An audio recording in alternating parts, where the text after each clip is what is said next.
मैं हूं आपके साथ। हम आपके लिए लेकर आते हैं देश और दुनिया की सबसे ताजा तरीन और दिलचस्प खबरें। तो चलिए बिना वक्त गवाए बताते हैं।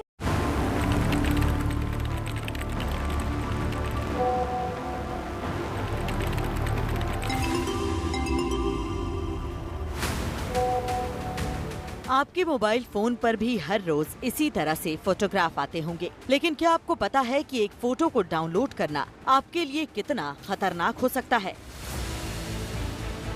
जबलपुर में एक हैरान करने वाली घटना सामने आई, जहां एक व्यक्ति के व्हाट्सएप पर अज्ञात नंबर से कोई तस्वीर आई। फोटो पर क्लिक करते ही उसका फोन हैक हो गया और देखते ही देखते बैंक खाते से 2,01,000 रुपए गायब हो गए। आपके व्हाट्सएप मोबाइल पे एक व्हाट्सएप फोटो भेजी है, कृपया इसके डाउनलोड करके मेरे को बताइए कि आप इस व्यक्ति को पहचानते हैं कि नहीं पहचानते।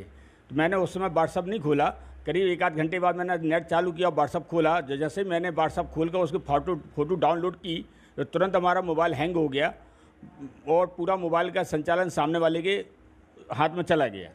फिर करीब उसके कुछ समय बाद 1 रुपये मेरे खाते में आया।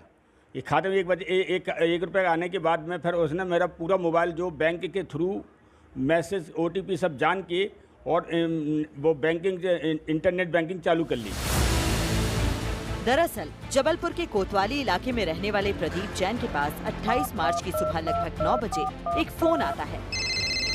प्रदीप जैन के मोबाइल स्क्रीन पर एक नंबर 9827832213 से कॉल आती है, यानी उन्हें फोन करने वाला एक अनजान शख्स होता है। कॉलर इसी के साथ व्हाट्सएप पर एक बुजुर्ग की तस्वीर भेजकर पूछता है कि क्या आप इन्हें पहचानते हैं। प्रदीप जैन इस कॉल को नजरअंदाज करते हैं, लेकिन फोन काटने के बाद वो व्हाट्सएप पर मिली तस्वीर को देखने के लिए उसे डाउनलोड कर लेते हैं। यही वो तस्वीर है जो प्रदीप जैन को व्हाट्सएप पर भेजी गई थी और इसे डाउनलोड करते ही प्रदीप के फोन में अपने आप कस्टमर सपोर्ट नाम का एक ऐप डाउनलोड हो जाता है। इसी के साथ प्रदीप जैन का मोबाइल हैक हो जाता है और उनके मोबाइल का बैंकिंग ऐप भी साइबर ठगों के कब्जे में आ जाता है। दोपहर होते होते प्रदीप जैन के पास कैनरा बैंक से मैसेज आया कि उनके खाते में 1 रुपया क्रेडिट होता है और कुछ ही मिनटों बाद 1 लाख रुपए निकाल लिए जाते हैं। इसके पहले कि प्रदीप जैन कुछ समझ पाते, उनके खाते से फिर से 1,01,000 रुपए निकाल लिए जाते हैं।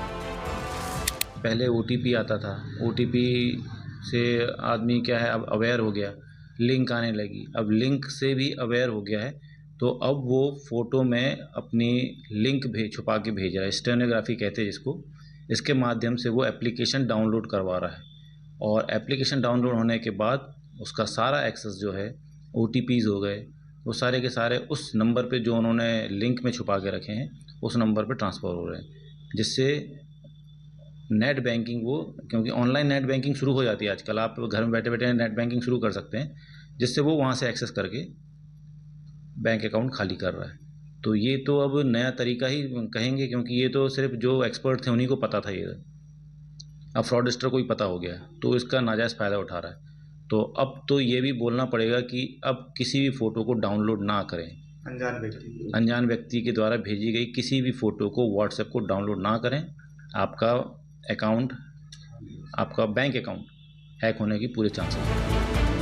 प्रदीप जैन ने बैंक जाकर खाता चेक किया तो 2,01,000 रुपए गायब थे। बैंक रिकॉर्ड से पता चला कि ये रकम IBF नाम के खाते में ट्रांसफर हुई, जो हाल ही में हैदराबाद के कैनरा बैंक में खोला गया था। ठगों ने ATM से सारा पैसा निकाल लिया। पासबुक में विशाल ऑनलाइन और जन्नतुन बीबी ऑनलाइन नाम से संदिग्ध ट्रांजैक्शन भी नजर आए। आपको आगे बताएंगे कि साइबर सेल के अधिकारी जिस स्टेगनोग्राफी तकनीक के बारे में बात कर रहे हैं वो क्या है, लेकिन पहले ये समझिए कि मोबाइल पर किसी अनजान फोटो या अनजान नंबर से मिली तस्वीर को डाउनलोड करना कितना खतरनाक हो सकता है। समझिए कि फ्रॉड कैसे हुआ। सबसे पहले ठग व्हाट्सएप पर एक इमेज भेजते हैं जिसमें अदृश्य लिंक छिपा होता है। जैसे ही फोटो डाउनलोड होता है, मोबाइल पर एक ऑटोमेटिक ऐप इंस्टॉल हो जाता है। इस ऐप के जरिए ठग OTP और दूसरी जानकारी चुरा लेते हैं, यानी पूरे मोबाइल का एक्सेस दूर बैठे अपराधी के पास चला जाता है और आपके मोबाइल पर आने वाला OTP भी उसके हाथ में पहुंचता है। इसी के साथ नेट बैंकिंग के जरिए आपके पैसे कहीं और ट्रांसफर हो जाते हैं। दरअसल साइबर फ्रॉड के लिए अब धोखे से OTP हासिल करने या लिंक डाउनलोड कराने से आगे की तकनीक इस्तेमाल हो रही है, जिसे स्टेगनोग्राफी कहते हैं। स्टेगनोग्राफी का मतलब है किसी लिंक को किसी और संदेश में छिपा देना ताकि उसका पता न चल सके।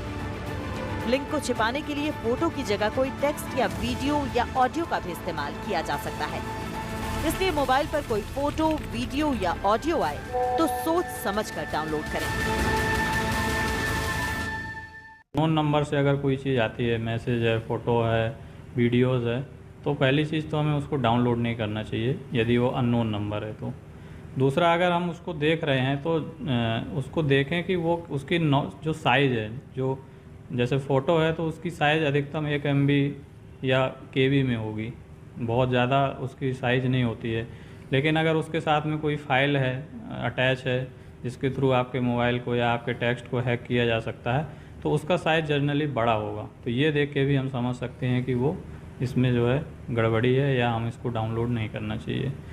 और इसके साथ ही जिसमें हम अपने रेगुलर्स व्हाट्सएप और सोशल मीडिया अकाउंट्स यूज करते हैं, जिस नंबर के साथ में, जिस फ़ोन के साथ में, तो हमें अपने नेट बैंकिंग या बैंक से रिलेटेड जो भी हमारा नंबर लिंक है उसको एक अलग फ़ोन में रखना चाहिए। उससे अगर हमारे टेक्स्ट वगैरह आते हैं, अगर हमारे कोई व्हाट्सएप के थ्रू या किसी भी ऐसे माध्यम से कभी हमारे फ़ोन का एक्सेस ले भी लेता है तो उसको टेक्स्ट नहीं मिलेंगे। इस केस में भी यही हुआ कि उन्होंने जो फ़ोटोज़ डाउनलोड की, उसमें एक फ़ाइल है, APK फ़ाइल, जिसके माध्यम से सामने वाले को उनके फ़ोन का एक्सेस मिल गया कुछ देर के लिए, और उसने जो है उनके नंबर पे आने वाले बैंक से जो OTP हैं वो शायद उनको मिल गए। या किसी भी फाइनेंशियल इंस्टीट्यूट से, बैंक से, सेबी से, ED से, CBI से, कहीं से भी ऐसा कोई बोलता है और फ़ोन के थ्रू आपसे कोई जानकारी मांगता है तो वो बिल्कुल भी हमें नहीं देना है। कोई भी बैंक जो है कभी भी किसी भी कस्टमर की उसकी पर्सनल डिटेल्स और ये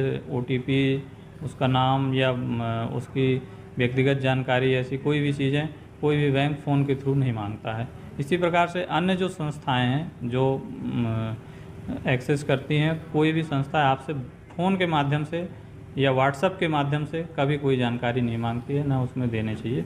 यदि ऐसा किसी को कॉल आता है या ऐसा कोई मेल या कोई ऐसा व्हाट्सएप आता है तो उस पर आप डाउट करिए और उसके बाद उसको क्लियर करिए अपने रिलेटेड थाना या अपने क्षेत्र में, जहाँ भी थाने में रहते हैं वहाँ जाके आप पता कर सकते हैं। और इसके अलावा साइबर से रिलेटेड आपको कोई डाउट है या कोई वो है तो कंप्लेन भी है 1930 NCPR पोर्टल में भी जाकर आप देख सकते हैं।